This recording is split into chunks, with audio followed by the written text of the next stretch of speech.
बिस्मिल्लाहिर्रहमानिर्रहीम। अल्लाह के बाबरकत नाम से शुरू जो बड़ा ही मेहरबान और निहायत रहम करने वाला है। मेरे प्यारे दोस्तों, आज हम सूरह नस्र के 4 बड़े फ़ायदे के बारे में बताएंगे, जो कि कुरान की एक छोटी सी सूरह है। आपने कुरान की एक छोटी सी सूरह बार बार नमाज़ों में पढ़ी होगी और सुनी भी होगी, जिसका नाम है सूरह नस्र। इज़ा जाआ नस्रुल्लाहि वल फतह। लेकिन क्या सूरह नस्र के फ़ायदे भी सुने हैं आप लोगों ने? अगर नहीं सुने तो जान लीजिए कि इस छोटी सी सूरह के बहुत बड़े बड़े फ़ायदे हैं। अगर हम इसकी तिलावत अल्लाह पर यकीन के साथ करेंगे तो अल्लाह के सामने कौन सी ऐसी चीज़ है जो नामुमकिन हो। इसलिए इस सूरह के फ़ायदे हम आपके सामने बयां करने जा रहे हैं। आप इसको अमल में लाएं और रहमतों से मालामाल हो जाएं। सूरह नस्र का जो पहला फ़ायदा है वो है कोई भी जायज़ मकसद हासिल करने के लिए। किसी पर परेशानियां और मुश्किलें बहुत ज़्यादा हैं और कोई ख़ास मकसद है जो हासिल हो ही नहीं पा रहा, तो सूरह नस्र को नीचे बताए गए तरीके पर पढ़ें। इंशाअल्लाह ताला 41 दिन के अंदर मुश्किल हल हो जाएगी और मकसद पूरा हो जाएगा। और अब हम वजीफ़े का तरीका भी जान लेते हैं। तो मगरिब की नमाज़ के बाद आपको ये वजीफ़ा करना है। 100 बार आपको दरूद शरीफ पढ़ना है, 41 बार आपको सूरह नस्र पढ़ना है, फिर आपको 100 बार वही दरूद शरीफ पढ़ लेना है जो आपने शुरू में पढ़ा था, और इसके बाद दुआ करें।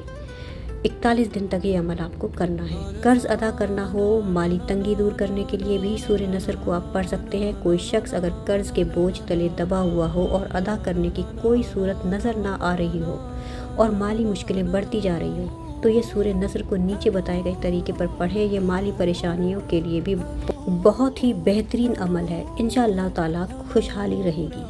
आपको 11 बार दरूद शरीफ पढ़ना है, फिर आपको फजर या जहर की नमाज के बाद 101 बार सूरह नस्र को पढ़ना है। उसके बाद फिर से वही दरूद शरीफ आपको पढ़ लेना है जो आपने शुरू में पढ़ा था, और इस अमल को आपको 71 दिनों तक करना है।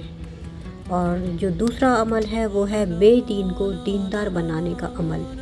आम तौर पर ऐसा होता है कि हम दीनदार बनना चाहते हैं लेकिन बन नहीं पाते, या अगर हम दीनदार हैं लेकिन बेटा नहीं है, बीवी नहीं है, शौहर बेदीन है, सिर्फ दुनियादारी से ही अपना ताल्लुक़ रखता है, तो अपने हर खाने पर 7 बार सूरह नस्र पढ़कर फूंक लिया करें। या जिसको भी दीनदार बनाना चाहते हैं तो उसके खानों पर 7 बार पढ़कर फूंक दिया करें। इंशाअल्लाह ताला इस सूरह की बरकत से वो तौबा करेगा और दीन का नूर उसको हासिल हो जाएगा, और साथ ही अपनी ज़िंदगी में दीन को अहमियत देना शुरू हो जाएगा। चौथा जो है वो अमल ख्वाब में नबी की ज़ियारत के लिए है। अगर कोई शख्स नबी करीम सल्लल्लाहु अलैहि वसल्लम से इतनी मोहब्बत रखता है कि उसके दिल में ये ख्वाहिश है कि काश कम से कम ख्वाब में ही आका करीम सल्लल्लाहु अलैहि वसल्लम का दीदार हो जाए, तो उसके लिए भी आप ये अमल कर सकते हैं। ये अमल सोने से पहले करना है। इस अमल को करने के लिए भी आपको 101 बार दरूद शरीफ पढ़ना है। आप कोई भी दरूद शरीफ पढ़ सकते हैं, दरूद इब्राहिम पढ़ लें तो आपके लिए बेहतर है। उसके बाद आपको 41 बार सूरह नस्र पढ़ना है। उसके बाद आपको वापस वही दरूद शरीफ पढ़ लेना है जो आपने शुरू में पढ़ा था, तो उसको भी आपको 101 बार पढ़ लेना है। और जब आप दरूद शरीफ पढ़ लें तो उसके बाद फिर या कबीरू या मुबीन पढ़ते पढ़ते आप सो जाएं।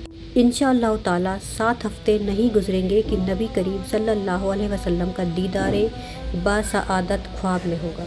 वीडियो अच्छा लगा तो लाइक करें, शेयर करें, और वजीफ़ा सिंप्लीफाई को सब्सक्राइब करना बिल्कुल भी ना भूलें। फिर मिलेंगे किसी नेक्स्ट वीडियो में, तब तक के लिए अल्लाह हाफिज़।